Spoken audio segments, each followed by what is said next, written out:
ఇదైతే పండిందండి. పండింది ఇలా ఏరుతాడు.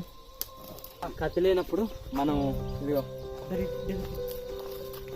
మనకి ఇలా నరికిసిన ఉంటాయి షూజులు లాంటివి. దాంతో మనము కత్తి లేనప్పుడు ఈ విధంగా ఉపయోగించాలి. ఓకే, రౌండ్ అయింది. ఇప్పుడు మధ్య పెద్ద బండ లాంటిది ఉంటుంది, దాన్ని మనం వేసేయాలన్నమాట.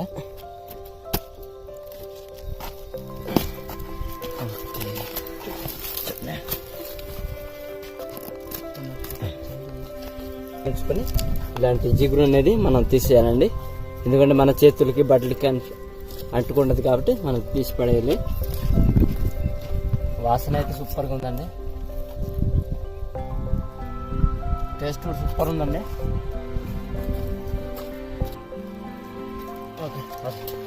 మరిన్ని లోకల్ వీడియోస్ కావాలంటే తప్పకుండా సబ్స్క్రైబ్ చేసి, లైక్ చేసి, షేర్ చేసి, తప్పకుండా కామెంట్ చేయండి.